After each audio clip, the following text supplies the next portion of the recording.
Hi friends, welcome to Deepa kitchen. ಇವತ್ತು ನಾನು ಮಕ್ಕಳಿಗೆ ಭಾಳ ಇಷ್ಟ ಆಗಿರುವಂಥ ಈವ್ನಿಂಗ್ ಸ್ನ್ಯಾಕ್ಸ್ ರೆಸಿಪಿ ಮಾಡತ್ತೀನಿ ರೀ. ಹೆಲ್ದಿ ಕೂಡ ಐತ್ರಿ ಮತ್ತು ಮಾಡೋದು ಕೂಡ ಅಷ್ಟೇ ಈಜಿ ಐತೆ ನೋಡ್ರಿ. ಬರ್ರಿ ಹೆಂಗೆ ಮಾಡೋದು ಅಂತ ನೋಡಮ್ರಿ.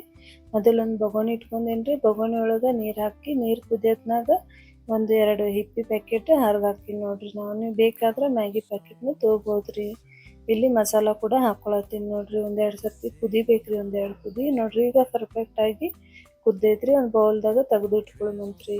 ಈಗ ವೆಜಿಟೇಬಲ್ ಹಾಕೊಂಬಂತ್ರಿ. ಇಲ್ಲಿ ಸಣ್ಣದಾಗಿ ಕಟ್ ಮಾಡಿರುವಂಥ ಉಳ್ಳಾಗಡ್ಡಿ, ಕ್ಯಾರೆಟ್, ಟೊಮ್ಯಾಟೊ, ಕ್ಯಾಪ್ಸಿಕಮ್ ಹಾಕೊಂಡೇನಿ ನೋಡ್ರಿ. ಇದನ್ನು ಸ್ವಲ್ಪ ಕೊತ್ತಂಬರಿ ಸೊಪ್ಪು ಹಾಕ್ಬೇಕ್ರಿ. ಈಗ ನೆಕ್ಸ್ಟ್ 2 ತತ್ತಿ ಒಡೆದು ಹಾಕ್ಕೋಬೇಕು ನೋಡ್ರಿ. ತತ್ತಿ ಇದ್ರೆ ಇದ್ರ ಟೇಸ್ಟ್ ಮತ್ತಿಷ್ಟು ಡಬಲ್ ಆಗುತ್ತೆ ನೋಡ್ರಿ. ಈಗ ಸ್ವಲ್ಪ ಉಪ್ಪು ಹಾಕೊಂಡು ಮಿಕ್ಸ್ ಮಾಡ್ಕೊಳ್ಳೋಣಂತ್ರಿ.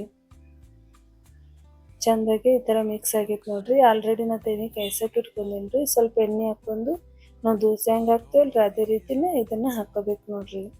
ಇದನ್ನು ಚೆಂದಾಗಿ 2 ಸೈಡ್ ಬೇಯಿಸ್ಕೋಬೇಕ್ರಿ. ನೋಡ್ರಿ ಎಷ್ಟು ಮಸ್ತಾಗಿ ರೆಡಿ ಆಗೈತ್ರಿ. ಮಕ್ಕಳು ಭಾಳ ಇಷ್ಟಪಡ್ತಾರೆ ರೀ. ಒಂದು ಸರ್ತಿ ಇದನ್ನು ಟ್ರೈ ಮಾಡಿರಿ, ಅವ್ರಿಗೆ ಈ ಥರ ಮಾಡಿಕೊಡ್ರಿ. ನನ್ನ ರೆಸಿಪಿ ನಿಮ್ಗೆ ಇಷ್ಟ ಆಯ್ತು ಅಂದ್ರೆ ಮರಿಲಾರ್ದೆ ಲೈಕ್ ಮಾಡಿರಿ, ಹಾಗೆ ಸಬ್ಸ್ಕ್ರೈಬ್ ಕೂಡ ಮಾಡಿರಿ. ಈಗ ನೆಕ್ಸ್ಟ್ ಡ್ರೈ ಗೋಬಿ ಮಾಡತ್ತೀನಿ ನೋಡ್ರಿ. ಈಗ ಡ್ರೈ ಗೋಬಿ ಮಾಡೋಕ್ಕೇನು ಜಾಸ್ತಿ ಮಸಾಲೆ ಬೇಕಾಗಿಲ್ಲ ರೀ. ಒಂದು 3 ಸ್ಪೂನ್ ಆಗೋಷ್ಟು ಅಕ್ಕಿ ಹಿಟ್ಟು ರೀ, 3 ಸ್ಪೂನ್ ಆಗೋಷ್ಟು ಕಾರ್ನ್ಫ್ಲವರ್ ರೀ. ನೆಕ್ಸ್ಟ್ ನಾವು ಜಿಂಜರ್ ಗಾರ್ಲಿಕ್ ಪೇಸ್ಟ್ ಹಾಕ್ಕೊಳ್ಳೋಮಂತ್ರಿ.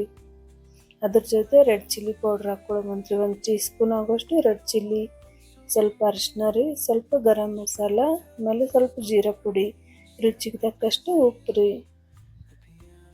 ಇಷ್ಟು ಹಾಕಿ ಮಿಕ್ಸ್ ಮಾಡ್ಕೊಳ್ಳೋಮಂತ್ರಿ ಇದನ್ನು ಮೊದಲ. ಆಮೇಲೆ ಸ್ವಲ್ಪ ನೀರು ಹಾಕಿ ಗಟ್ಟಿ ಮಿಕ್ಸ್ ಮಾಡ್ಕೋಬೇಕು ನೋಡ್ರಿ. ಈ ಥರ ಈಗ ಎಣ್ಣೆ ಕಾಯ್ದೈತ್ರಿ. ನಾವೆಲ್ಲ ಹಾಕತ್ತೀವಿ ನೋಡ್ರಿ ಒಂದೊಂದಾಗಿ. ಇದನ್ನು ಕ್ರಿಸ್ಪಿ ಆಗೋ ತನಕ ಫ್ರೈ ಮಾಡ್ಬೇಕು ನೋಡ್ರಿ. ಈ ಥರ ನೀವು ಮಾಡಿಕೊಟ್ರಂದ್ರೆ ಗೋಬಿ ಮಂಚೂರಿ ಅನ್ನೋ ಶಬ್ದನೇ ತೆಗಿಯಲ್ಲ ನೋಡ್ರಿ. ಅಷ್ಟು ಟೇಸ್ಟ್ ಆಗಿರ್ತೈತ್ರಿ, ಅಷ್ಟು ಮಸ್ತಾಗಿರ್ತೈತ್ರಿ. ಒಂದು ಸರ್ತಿ ಇದು ಕೂಡ ಮಾಡಿಕೊಡ್ರಿ, ಸೂಪರಾಗಿ ಬರ್ತೈತ್ರಿ.